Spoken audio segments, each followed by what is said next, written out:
So a ranching operation consists of innumerable amount of paddock systems where the animals are allowed to graze. And the onset of them grazing on grass gives them 7 days on fresh feed. And at that point, they are moved out, and our grasses range anywhere from 40 to 60 days rest. The drought conditions have been getting worse as time goes on. The past 4 years have been typically the driest we've ever had or we've ever witnessed on the mountain. Drought times are getting bad. Forage quantity is absolutely down. Water, luckily we have water stocked in reservoirs, but in general, drought has been pretty bad, especially on the upland slopes. Our ranching operation is a family operation. If money was a factor, it wouldn't work because economically here in Hawaii, land is worth too much and cattle does not justify having animals on the land, as would development. So as we're approaching branding time, those animals are brought closer to the corral system where they are then driven in and prepped for sorting. The corral system is designed in such a way for working ease and to keep low stress handling. Cattle worked calm, collective, are easier to manage, keep stress levels low. So the system is designed in such a way where the animals are able to walk out a gate freely on a normal basis. And when they're able to be worked, when we're working them, they head for that same gate that they go out of all the time where they're comfortable leaving because they know they're going to go and graze in a new paddock. We've designed special pens that allow for low stress parting from cows and their calves. So what it is, it's an alley system that the animals are able to walk along, and there's special fabricated gates that only allow 3 top ring of pipes, and the bottom is left open, approximately 2.5 to 3 feet tall, where the cows can't go underneath, but the calves are able to go through easily. They follow their mothers down a fence and they self-sort into their own pens. Super low stress handling. So once the cows are separated from the calves are then put into a sorting pen where they are then brought further for banding. We use an elasterator to castrate the animals. Basic checks on the calves, make sure they're not deemed sick or unhealthy. For preg checking our mother cows that are potentially open, we pull blood. It's typically a new way of preg checking our cows is with blood tests instead of actually palpating the animal.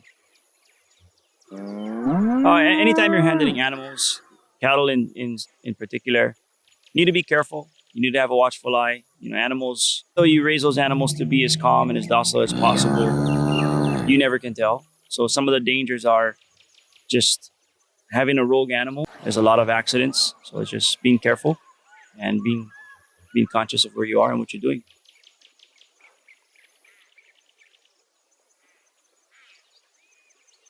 So Silvopasture system is integrating livestock under tree, any kind of tree system or timber system.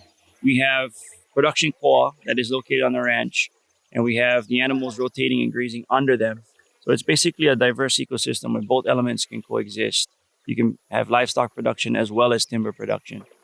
And that works well. So the koa up on the mountain on our higher slopes, we start at 3,000 feet and we go up to 6,000 feet in elevation.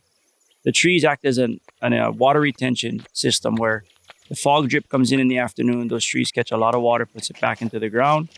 Koa is also a nitrogen fixer. So what that does is give us immense forage quality and quantity. Open spaces on the mountain were left open for centuries, and I think implementing silvopasture, integrating koa and cattle, especially on our upland slopes, basically planting trees. A lot of them were hand planted, a bunch was scarified. Both work just as well for water retention, habitat, forage quality and quantity.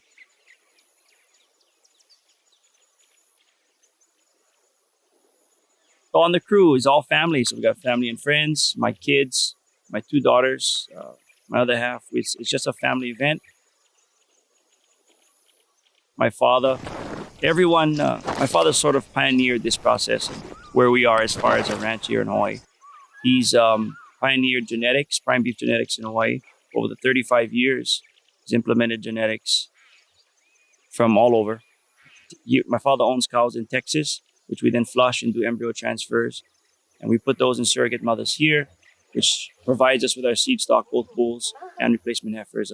Slaughter amenities here in Hawaii are slim. So unfortunately, With our prime beef genetics for all ranches, we can't keep all of our animals here. So the bulk of our animals get shipped out overseas, go to the West Coast, get dispersed through the mainland, which then they get fed out there. And we are only able to keep a small amount here for finishing on the islands.